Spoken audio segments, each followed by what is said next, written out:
मित्रांनो, सगळं काही चांगलं असताना काहीतरी अडचणी येत असतात. सतत नकारात्मकता वाढते आणि घरात काही गोष्टी चुकीच्या घडत असतात.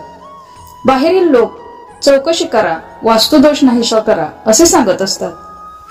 जर तुम्हाला असे काही अनुभव येत असतील तर तुम्ही हे उपाय करू शकता, ज्यामुळे घरात धनधान्याच्या राशी पडतील आणि तुमची होणारी प्रगती पाहून शेजारी जळायला लागतील. वास्तुशास्त्रानुसार घरात हत्ती ठेवणे खूप शुभ असते. अनेक पूर्वेकडील संस्कृतीमध्ये हत्तीची पूजाही केली जाते. इंद्रदेवांची स्वारी हत्ती आहे. लक्ष्मी देवीच्या वाहनापैकी एक पांढरा हत्ती आहे. म्हणजेच हत्तीची मूर्ती घरात ठेवणे खूप चांगले आहे. हे आनंद आणि समृद्धीचे प्रतीक आहे. हे सामर्थ्य, बुद्धिमत्ता आणि ज्ञानाचे प्रतीक देखील आहे. वास्तुशास्त्रानुसार घराच्या किंवा कार्यालयाच्या मुख्य प्रवेशद्वारावर हत्तींच्या जोडीची सोंड उंचावलेली मूर्ती ठेवावी. यामुळे कुटुंबात आनंद आणि सौभाग्य येते आणि नातेसंबंध मजबूत होतात. त्याच वेळी कुटुंबातील सर्व सदस्यांमध्ये सामंजस्य असते आणि घरात सकारात्मक ऊर्जा संचारते. याशिवाय आर्थिक संकट टाळण्यासाठी विहिरीत हत्तीच्या पायाखालची माती टाकावी.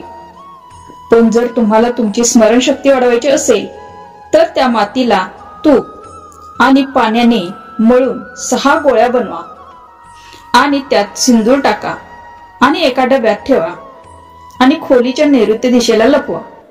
दुसरीकडे जर तुम्हाला तुमच्या शत्रूवर विजय मिळवायचा असेल आणि लढाई न करता सर्व काही सोडवायचे असेल तर तुम्ही लगाम हत्तीच्या माहुताला दान करा.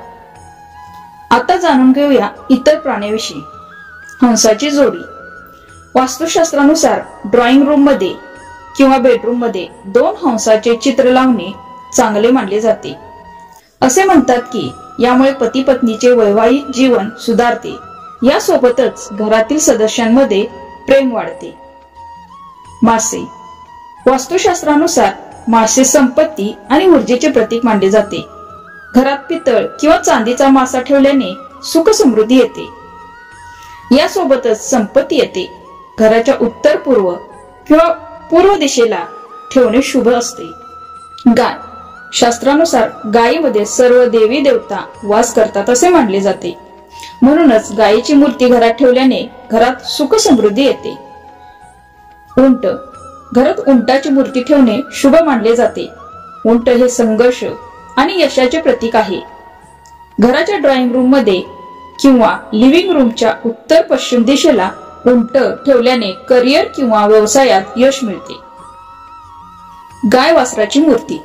अनेक घरामध्ये वासराला दूध पाजणारी कामधेनू गायीची मूर्ती असते. गायीची मूर्ती ठेवल्याने मुलं होण्यासोबतच मनाला शांती मिळते. त्याचे महत्व फेंगशुई मध्ये देखील स्पष्ट केले आहे.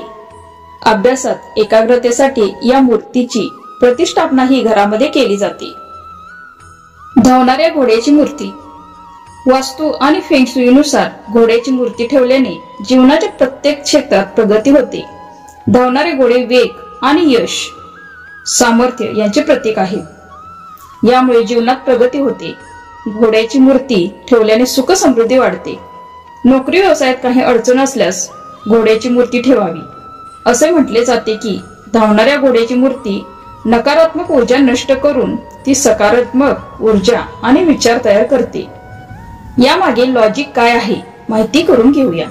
पूर्वीच्या काळात राजे महाराजे यांच्याकडे खरेखुरे हत्ती, सिंह, वाघ, घोडे असे प्राणी होते. राज्याच्या रक्षणासाठी त्यांचा वापर केला जायचा. त्यामुळे घरात सुबत्ताही नांदत होती. राज्य सुखी झाले की जनताही समाधानी होती. पण सध्या असं जिवंत प्राणी पाळणे शक्य नाही. त्यामुळे त्या प्राण्यांचे प्रतीक असलेल्या त्यांच्या मूर्ती घरात ठेवल्याने घरात सुख समृद्धी नांदते. मित्रांनो, असेच माहितीपूर्ण व्हिडिओ पाहण्यासाठी व्हिडिओला लाईक करून शेअर करा. तसेच चॅनलला सबस्क्राईब करायला विसरू नका. धन्यवाद. श्री स्वामी समर्थ.